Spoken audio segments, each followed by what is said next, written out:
Wait. Okay, we're good. All right. Welcome, everyone. We have the absolutely incredible Pamela Z here. If you missed her concert last night, you should definitely go check it out. But we're really looking forward to hear what music and thoughts and whatever else she has to share with us. Ask questions in the chat as we go if you'd like, and I'll kind of be keeping track of that. So yeah, thank you, Pamela, for being here. Take it away. Thank you. So thank you for having me as a guest. Today, what I'm going to do is talk to you about my practice and the ways in which it's expanded over the years to encompass multiple disciplines and approaches. So early in my career, I could have accurately been described simply as a musician, or more specifically as a composer-performer. But over time, my work has expanded to include many more facets, so that I tend to be variously labeled as composer-performer, chamber music composer, sound artist, installation artist, video maker, intermedia performance artist, and so on. The work that I'm best known for involves compositions for my own solo voice with live electronics that I often manipulate with wireless gesture-controlled instruments. I do live sampling, processing, and looping of my voice in real time to create layered performances works that are sometimes rhythmic and sometimes more abstract and ambient in nature. Just to give you a taste, I'm just going to share with you a little collage of excerpts from performances over the years.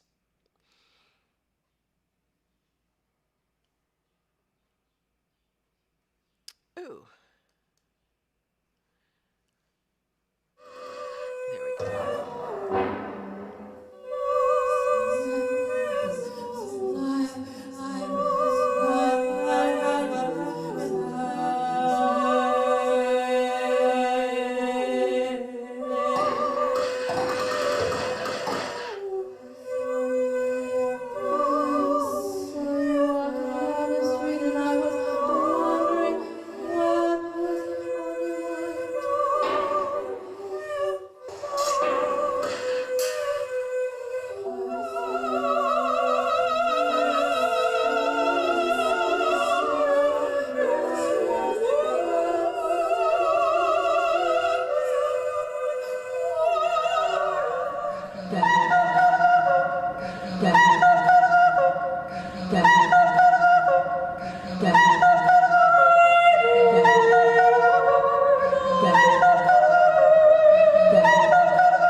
Sa shi su se so ta chi tsu te to na ni nu ne no ha hi hu he ho ma ni nu ne mo ya yu yo da di du re no wa o a I u e. Exchanging polite greetings and talking about your country, where you live now, talking about your family members, visiting Japanese friends or acquaintances.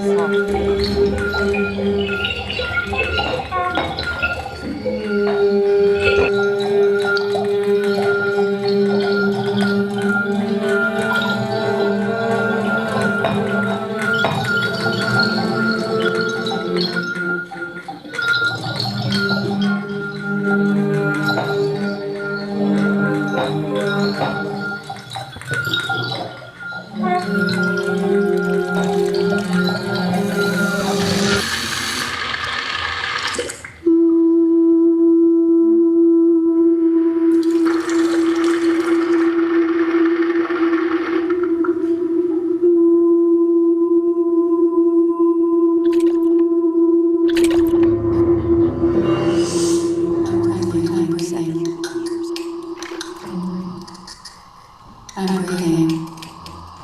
I'm breathing. I'm breathing. I'm breathing. I'm breathing. I'm breathing. I'm breathing.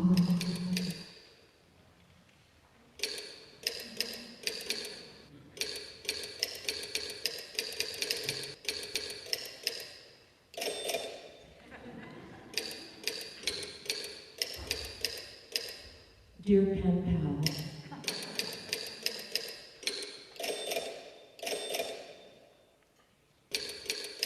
my computer is broken.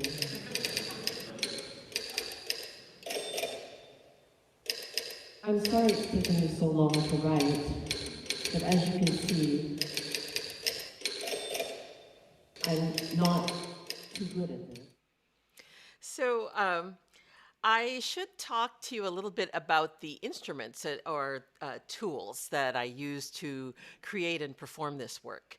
I always say that I consider my instrument to be the combination of my voice and the electronics that I use. I've been composing and performing works for voice and electronics since the early to mid 1980s. So it's clear that I had to be using different tools back then than I use today. When I first started doing live processing on my voice and playing sampled sounds in performance, I was using separate hardware devices, including a stack of 19-inch wide digital delay units, outboard multi-effects processors, and a rack-mountable sampler, all mounted in a portable but very heavy 6-space rack with a big old Mackie mixer sitting on top. And everything was patched together with a rat's nest of spaghetti spilling out of the back of the rack. But after years of hauling this heavy rig around everywhere I went, and often being charged hundreds of dollars in overweight luggage fees, I finally decided in 1999 to begin the long, arduous process of porting all of my electronics functions into software using a program called Max MSP. Now, Cycling 74, the company that makes Max, had only very recently added the MSP, or Max Signal Processing capabilities, making it now possible for me to perform the kinds of processing functions that my work required in software on an Apple PowerBook.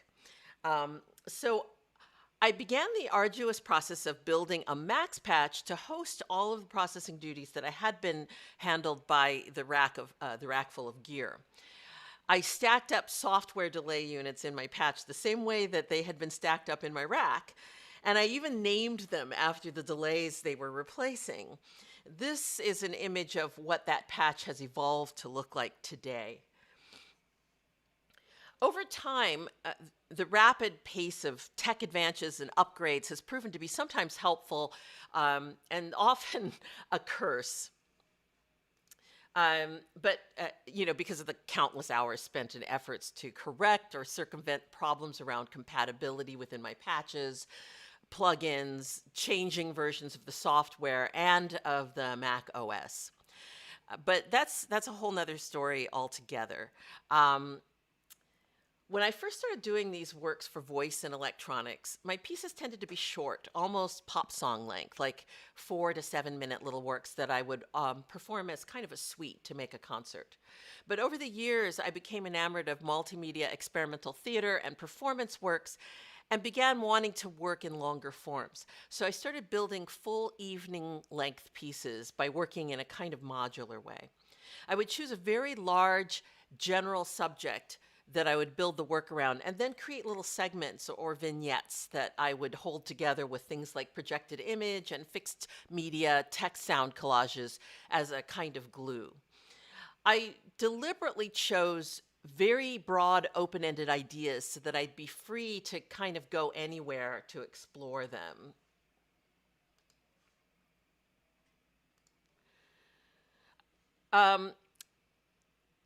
In the 1990s, I made a work about language called Parts of Speech, which took the shape of a sound work and then a performance work and an installation.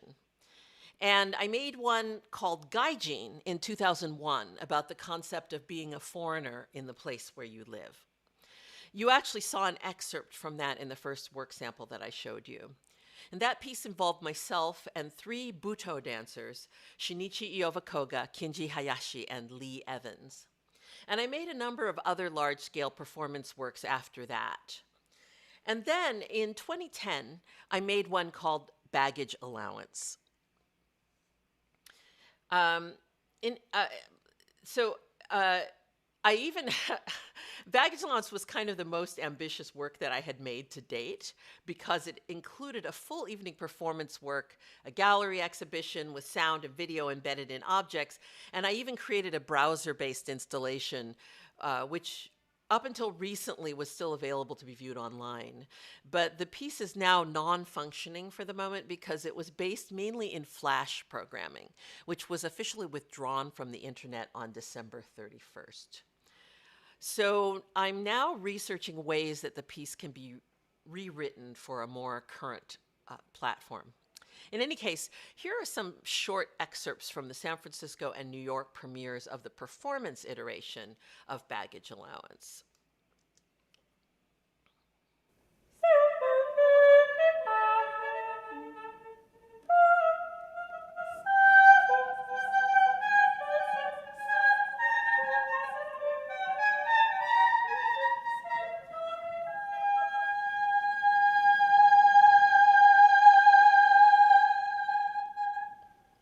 Use caution when opening overhead bins. Items may have shifted during flight. Unknown person, unknown person, unknown person, unknown person, unknown person, unknown person. Did you pack your own bag?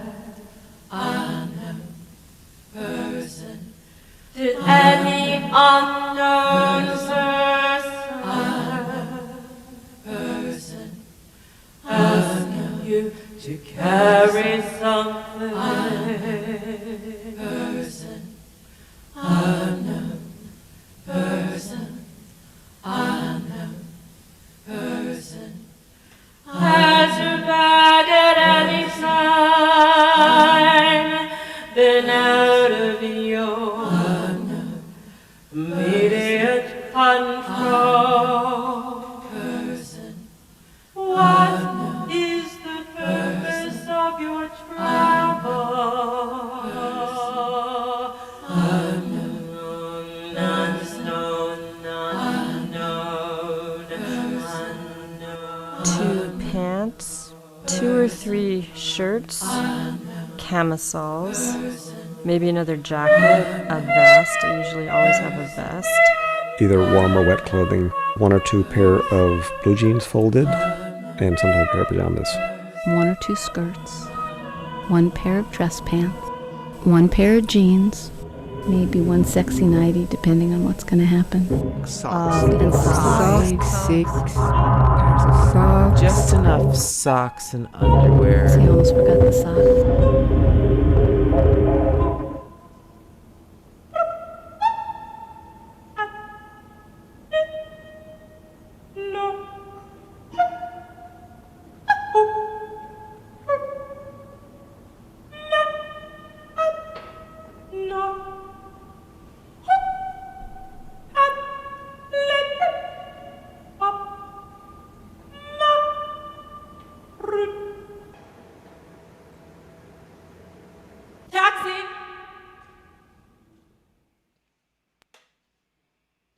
So by this time, I had already expanded my practice to include sound and video installation. Actually, the first aspect of Baggage Allowance that I conceived of was the installation. I was offered a solo exhibition at the Krannert Museum in Illinois, which had its opening in January of 2010, several months before the premiere of the performance work. The installation had 7 pieces, mostly involving objects with sound and video embedded. Those were bag X-ray, weeping steamer trunk, suitcase, Holly's patent, a single channel baggage allowance video, sonic suitcases, and tape loops. So as people would enter the gallery, they would first encounter the bag X-ray. And the visitors were actually asked to place their bag on the belt. And then I had designed the software to sort of grab an image of their bag and display it on the display in kind of a negative-looking image that looked like an X-ray. But I would insert unexpected objects into their bags. And so I had created like a database of objects that the computer could choose from, and included weapons, and there was even a chest X-ray with a beating heart, live animals, an Emmy Award, even tools, just all kinds of things that might just kind of show up in their bag. And people were a little bit surprised and sometimes disturbed when they would see these objects inside their bags. So then there was another piece in that same show that was called The Weeping Steamer Trunk. And this piece was built using an antique wardrobe trunk of the type that people actually used to travel with, which is a bit surprising given that these things are super heavy. Like this one actually weighs like something like 75 pounds empty. But people actually did load them up with clothing and take them on trips, like on boats and things like that. But anyway, so this trunk, I had embedded some sensors in the drawers, and I put embedded speakers and a display in the lid of the trunk, so that when people would open and close the drawers of the trunk, it would trigger various sounds and images coming from the trunk. There were also actual objects in the drawers of the trunk, including like one drawer had like a little tiny model of a Victrola. And when you open that drawer, you would get like the sound of vinyl surface noise and hear the voice of an opera singer. There was another drawer that was filled all the way to the top with hair. Then there were other, more normal things like a drawer full of old family photographs, or a locket and a pair of gloves. And the trickiest part was getting people to actually open and close the drawers, because people are trained in museums not to touch things. So I had to have a lot of signage that said, please gently open and close the drawers. Another of the pieces that I had in that show was a piece called Suitcase. Probably my favorite one, even though it was one of the more simple pieces in terms of technically how it worked. This piece just involved a very, very small suitcase, about 24 inches wide. And it was really probably the most affecting piece to people. People would find it to be at once very charming and also kind of creepy. And I think the creepiness factor was based on largely on the scale, because the suitcase was really small, like 24 inches wide. And yet they would walk up and there's a full-grown woman curled up sleeping inside of that suitcase. And there was also a sound element where you could hear my voice. If you got really close, you could hear my voice kind of muttering and whispering all the things that you kind of worry about when you're trying to get to sleep. And occasionally she would wake up and look right at the person, which startled a lot of people. So there were several other works in that show, and I'm not going to show you all of them because of time today, but if you are interested, you can go on my Vimeo site, and there's some more documentation from baggage allowance and from the installation. But meanwhile, back in 2007, I was commissioned to make a video and sound installation for a new media gallery called Recombinant Media Labs in San Francisco. It was an immersive setup in a room that was like 24 feet by 36 feet, with 10 frame-locked channels of video projected on 12-foot wide HD screens mounted edge to edge, with 3 screens on the sides and 2 on each end of the room, and 16 channels of surround audio. I wanted to make something site-specific to that room, so I created a piece called Sonic Gestures, using video of gestures with associated sound. It was an 18-minute loop with 4 sections, including one with extremely time-stretched hand claps, and another with long gestures, sometimes resulting in a 36-foot-long arm reaching across 3 screens. And then there was this kind of fragmented, chattery section featuring my 2007 not very smart phone. And then, for some reason, I made this crazy section called the long URL. http://www.due to high call volume extremely long &_stick equals you might want to write this down, comma, all one word, plus sideways frowny face, open parentheses. Unknown character, comma, triple forte, / caret greater than 06 access m-PPC system failure, invalid name, at least characters waiting for _ remote debugger connection.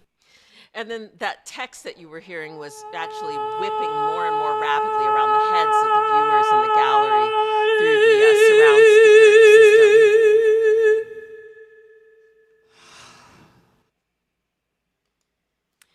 So after the showing at Recombinant Media Labs, the piece kind of went dormant for several years because there wasn't really any gallery equipped to show the work. But in recent years, the technology has caught up and it's become possible to rejigger the piece so it can be served from a single computer. In 2019, Sonic Gestures was shown at 2 galleries in Europe, Trondheim Elektroniske Kunstcenter in Norway and Savvy Contemporary in Berlin. So although my work over the years has begun to have some presence in the space of visual arts, it's not been so much of a shift as an expansion of what I do. I'm inspired and influenced by the works of great artists all across the spectrum of disciplines. And when I get excited about something I see, I often want to dive into that world. But through all of this broadening, sound tends to remain at the center of my work, and the human voice and speech sounds are central to that. Often when I start a new work, whether it's a music composition, a sound work, an installation, or a solo performance piece, the first thing I do is record interviews with a number of people, and then I use that interview material both as inspiration for making that work and as actual material that I use to compose the music. One of the aspects of speech sound that I find delightful is the fact that it's full of pitches and rhythmic material that can be harvested for use as notes and rhythmic figures in a musical composition.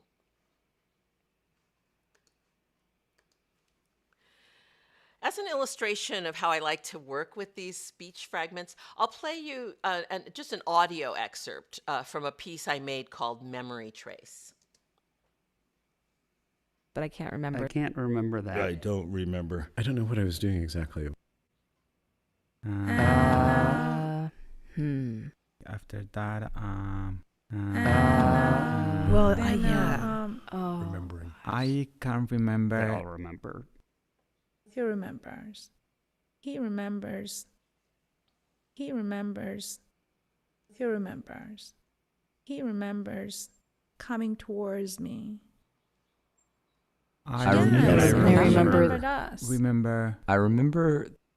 Oh, I can't remember now. Wasn't sure that I remembered my boyfriend's Form or shape. Well, yeah. And an apple. And an apple. And an apple. And there was a green apple. And an apple. And there was a green apple. Apple Store. Got him an iPod Touch. And opened it, and there was a green apple. And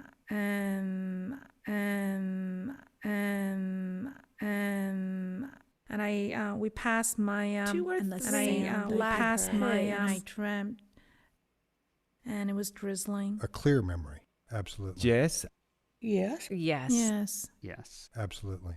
Yes, I make lists. I love lists. I certainly make plenty of lists. Always I make know, I lists. keep all I those only made lists. 3 lists. For making lists. I go through periods of my life where I don't have lists. I am notorious for making lists. I was in a car on a slippery slope. I was in a plane and it started going down. Before that, I was painting. And I was with my sister. Couldn't really prove who I was. I think I was like 12. I was about to leave a comfort zone of sorts.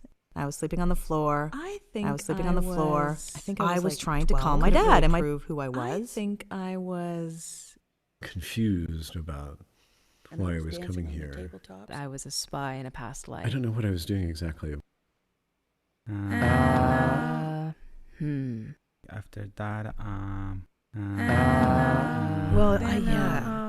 remembering. I can't remember. They all remember.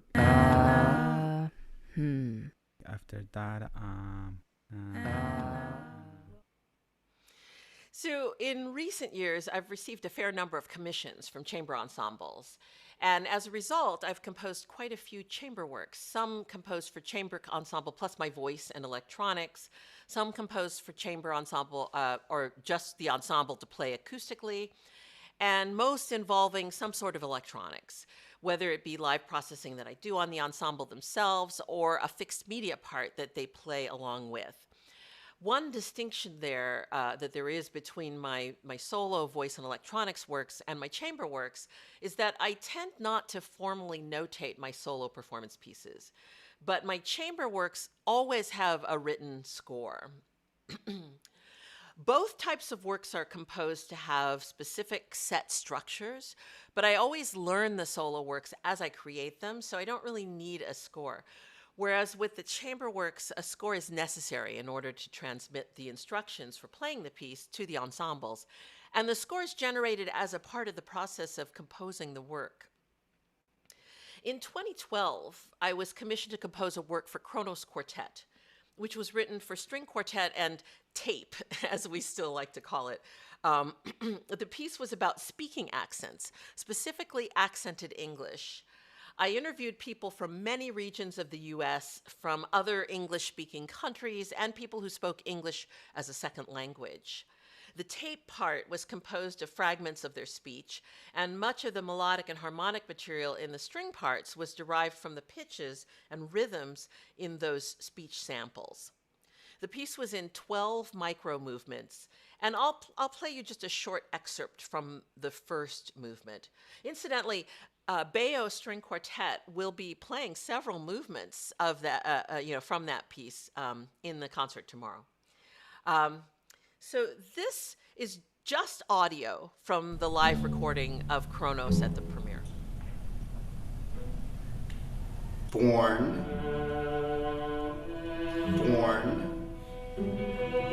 I was born. I was born. Born. I was born. I was born. I was born. I was born in Ireland, Tipperary.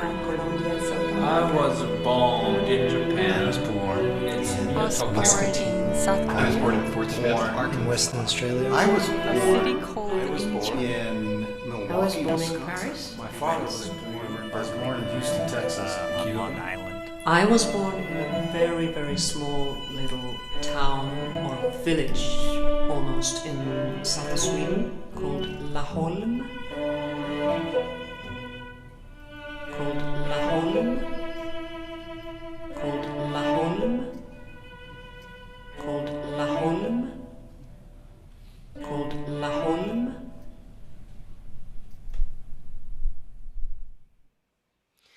Another, excuse me, another string quartet I composed was commissioned by a group called Del Sol Quartet in 2016.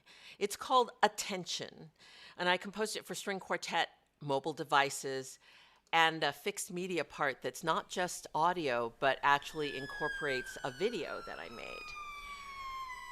In a few places, at the opening and closing, for example, the video actually serves as a graphic score for the quartet.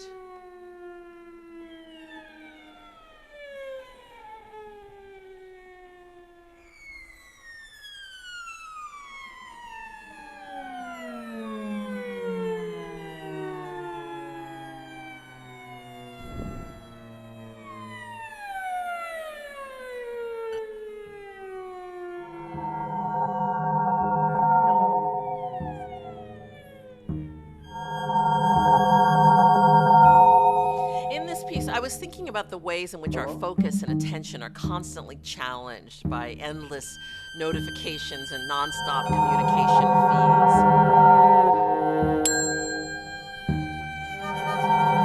And the piece requires the quartet to make their way through the score in the face of a series of mounting interruptions.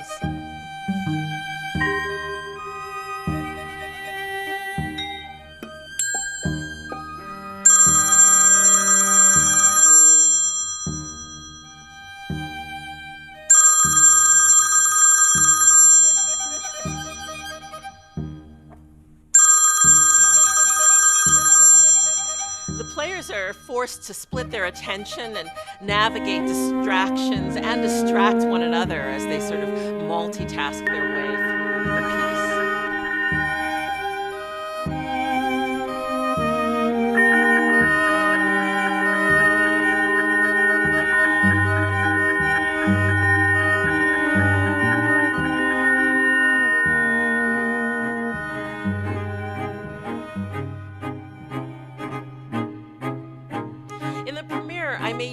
Exploratorium's Meyer constellation system to deliver beeps and bloops of text alerts and notification tones throughout the house, so that at times audience members actually feared the sounds might be coming from their own devices.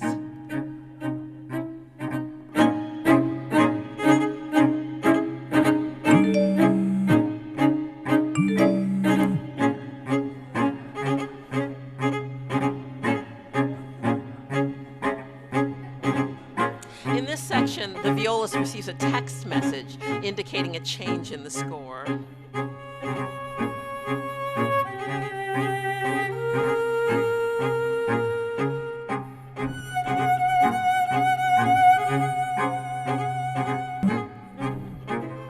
And there's even a section where the cellist's phone starts ringing, and she actually decides to take the call while continuing to play the piece.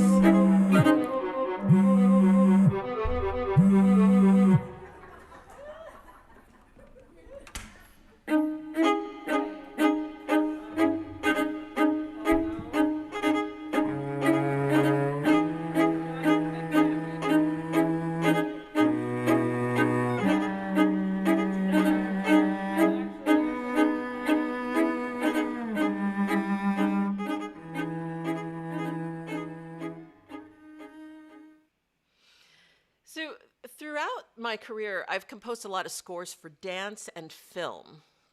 I've been commissioned by many choreographers over the years, including people like Joe Kreider, whose company is known for a very athletic kind of aerial dance that Joe refers to as apparatus-based dance. And Mary Armentrout, an experimental choreographer who makes performance installations that often actively involve the audience. In 2011, I was commissioned by Brenda Way, the artistic director of ODC Dance, to score a piece for her company. In this score, I make a lot of use of two devices I'm really fond of in my work: found text and alphabetized lists. I've always loved lists, especially alphabetized ones. I find them to be tremendously poetic because of the sonic properties of the kind of repetition and gradual morphing that occurs within them. It's a bit like rhyme, but in my opinion, it's almost better than rhyme because it's less predictable. Brenda made a substantial 25-minute piece called Waving Not Drowning, for which I composed a lot of new music, and the score also used a little of my existing work, including my found text piece, Pop Titles You. Here, I'll show you just a few minutes of excerpts from Waving Not Drowning.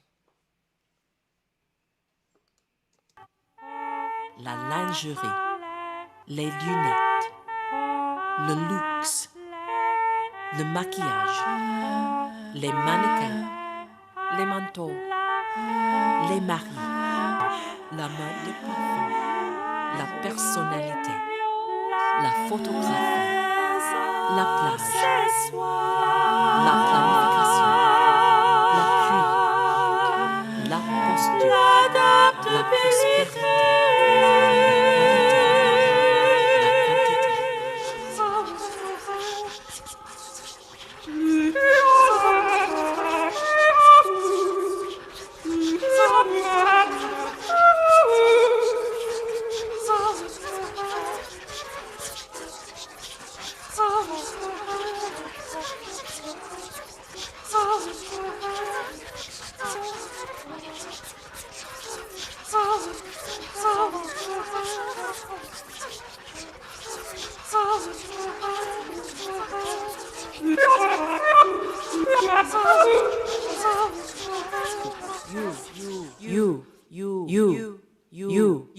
You stand out. You started laughing. You started me dreaming. You started something. You started something. You stayed away too long. You stayed on my mind. You stepped into my life. You stopped loving me. You sure got this old redneck feeling blue. You sure know how to party. You sure know how to use the things you use. You sure love to ball. You sure make cheating seem easy. You sure tell it like it is, George Jones. You take a little bit of it home. You take me for granted. Coats, cocktails, color, comfort, daughters, dinners, discretion, dresses, earrings, expecting, fashion, figures, funerals, gadgets, gestures, girlfriends, glasses, gloves, grooming, hair. In the fall of 2019, I moved to Rome. I was the recipient of the Rome Prize in Music Composition, and I went there to begin my fellowship year. The project I was going there to work on was a performance work called Simultaneous, exploring ideas around synchronicity and simultaneity. I started the work, as I often do, by conducting a lot of interviews, attempting to interview all the other Rome Prize fellows, as well as some residents and staff. My Rome Prize Fellowship year was cut in half by the COVID outbreak, and I wasn't able to finish my project while I was there. But I did manage to create an installation work called Sonora Spolia, using a lot of speech fragments from the interviews that I recorded.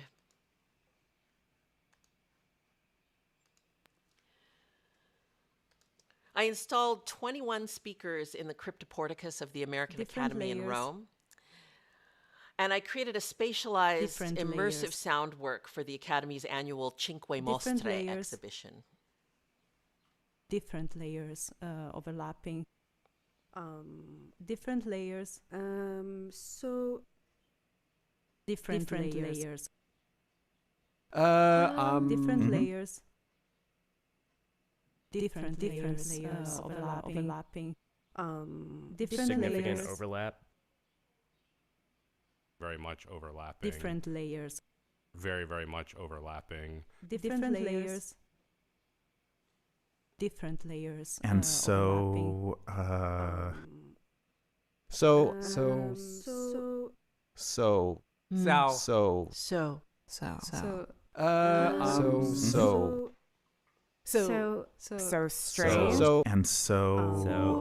Strange. Strange.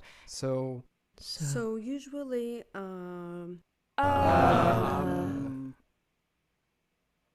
and she and I realized that we were both wearing the same, in that moment, like the same exact pair of flannel pajamas with penguins on them.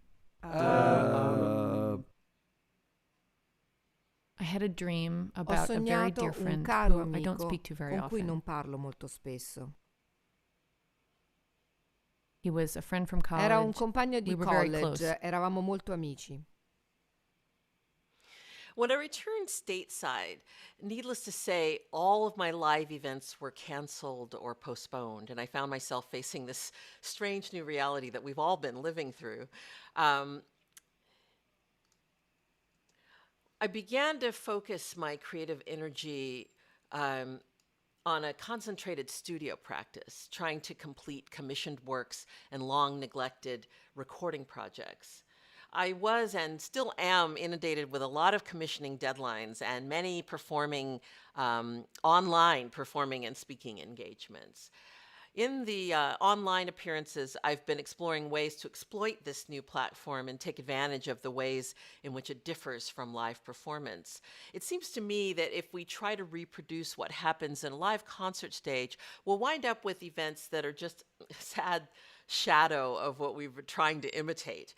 But I think if we think about what is specific to this platform, such as this extreme level of intimacy that we get from playing to this little camera, for example, we find things that wouldn't translate into the live concert hall.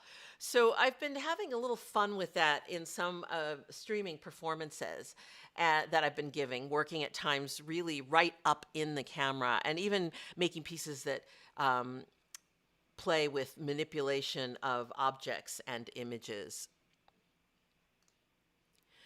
I've been doing a lot of composing in these past months, and among the most recently completed are 2 fixed media sound works, one being a 45-minute piece for Berlin's Deutschland Radio, which aired in December and is now active. It's archived on their website, so you can listen to that at any time.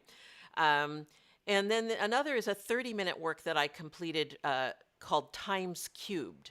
And it's kind of a meditation on New York's Times Square, which I made in collaboration with a theater artist, Jeff Sobel. And it can be streamed via a link from the Prototype Festival in New York. What I just finished working on just a month or 2 months ago was a piece called Ink for the San Francisco Bay Area Chamber Chorus, Volti. It's a work that was commissioned with the idea that it would have an online premiere. And I designed the work with the streaming platform in mind.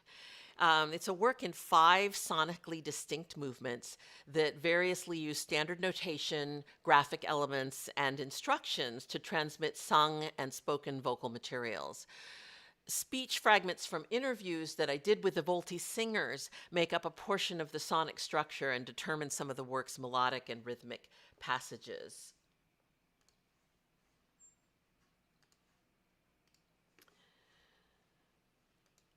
The final movement is structured in as what would seem like a fairly standard SATB fugue. But the movement progresses, as the movement sort of progresses, some anomalous features begin to appear. And the pages begin to look as if the inkjet prints got water spilled on them. So blots of ink start obscuring the music, and the choristers are asked to interpret those ink blots vocally for the durations of the passages that they cover, and then to just jump back into what's notated whenever it becomes clear again. At one point towards the end of the music, at the end of that movement, the music is almost completely taken over by ink blots and before it returns to the final page, and then finishes with a little splattery flourish. This piece had its online premiere on the 24th of April. And I'll actually share with you just some short excerpts from the beginning and end of the finished video of this movement, so you can hear the choristers interpreting the ink blots.